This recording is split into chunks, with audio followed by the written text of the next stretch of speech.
אני רציתי לשאול אותך כאדם שהאמונה והתורה מאוד נוכחות בחיים שלך, איך אתה חושב שזה תפס מקום אצלך בכל התקופה הזאת? כאיזשהו עוגן של כוח להתמודד עם הדבר הזה? או האם זה לא בהכרח משהו שחשבת? איך עצם הזהות שלך כרב, כאדם מאמין, כאדם שבחר בחייו לעסוק אך ורק בזה, ופתאום להיות במקום שהוא שונה מאוד ומתמודד עם דברים קשים, איך הדברים חוברו? תראה, אין ספק שהיסוד האמוני הוא כוח חזק מאוד. זה בהחלט מעניק איזושהי יציבות. הידיעה הזו שתמיד יש הקדוש ברוך הוא בסופו של דבר, שזו מציאות מוחלטת שאין עליה ערעור, תמיד קיימת, בין אם אני מבין אותה ובין אם לא, זה משהו שמאוד חזק, חד משמעית. כן? זה ככלל. מצד שני,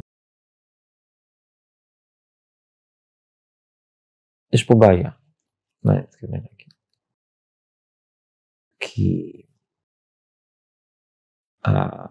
הידיעה הזו שתמיד יש השם מאחורי כל דבר.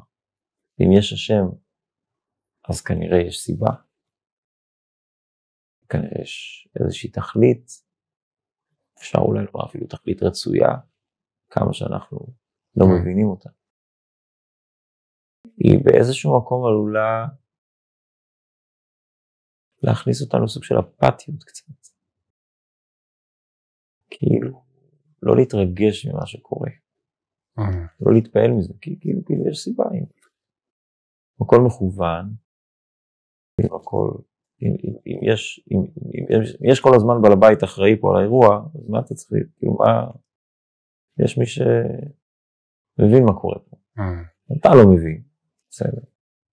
אבל העובדה שכנראה שישנה סיבה, כי יש מישהו, כי יש הקדוש ברוך הוא, זו עובדה מוחלטת, לא ניתנת ערעור. אז היא עלולה להביא למקום קצת של אפתיות.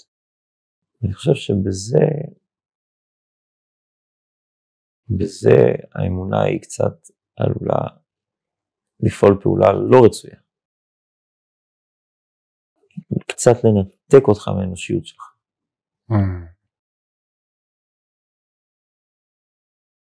כי לא ייתכן שאתה תעמוד ליד אדם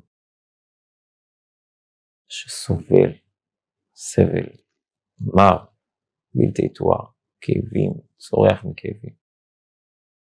ואתה תתייחס לזה בשעת נפש, בגלל שאולי יש כאן איזושהי תכלית רצויה.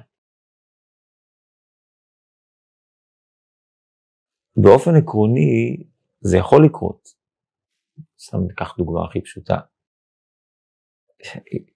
אישה שצורחת מכאבים. כן? צורחת מכאבים איומים. לזעזע את הנפש.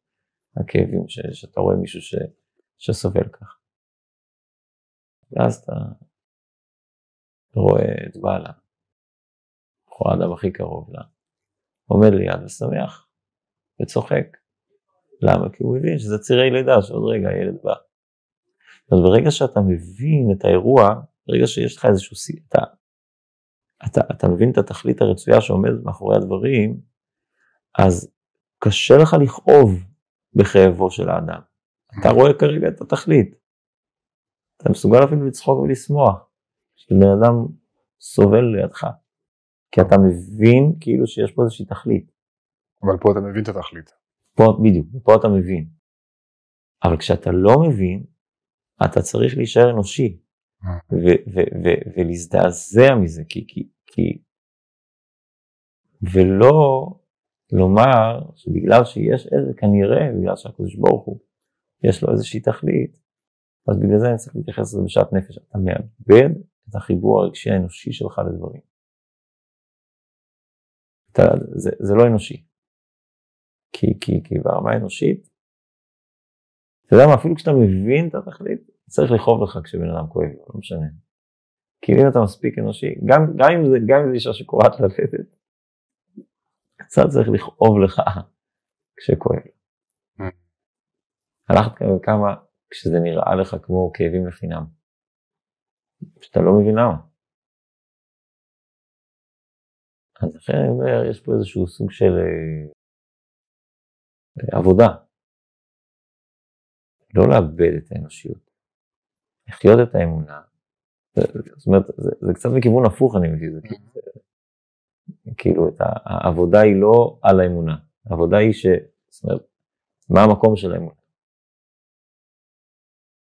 שמצד אחד, אמונה מוחלטת, אבסולוטית. אין לי אפילו גרם של ערעור בזה שיש הקדוש ברוך הוא. בכל רגע. אין לי שאלה איפה הקדוש ברוך הוא היה ב7 באוקטובר. אין לי שאלה. הקדוש ברוך הוא היה. מה זאת אומרת? הוא היה. אבל מצד שני, אין לי שום יומרה לבוא ולנסות להצדיק את הקדוש ברוך הוא. כאילו, להיות איזה סנגור. ולהגיד שיש פה איזו סיבה, זה נכון. אני גם לא תופס את הצד האנושי, שאומר לקדוש ברוך הוא למה. אוקיי, למה צריך את זה? ולכאוב את זה. שבעיניים שלי, לא כך צריך לחיות. לא כך צריכים לראות את החיים. החיים צריכים לראות אחרת לגמרי. ולכן אתה כואב את זה. אתה זועק את זה. וזה האתגר, לחיות את זה בשילוב. לחיות את שני הדברים האלה יחד. שאחד לא יחליש את השני. כי לפעמים מתוך הזעקה הקשה מאוד והכאב העצום, אתה אולי קצת מתערער לך העובדה, אולי איפה הקדוש ברוך הוא. אז אני אומר, אחד לא על חשבון השני. שזה חי באיזשהו סוג של סתירה. אתה חי בסתירה מסוימת. אתה מצליח להכיל אותה.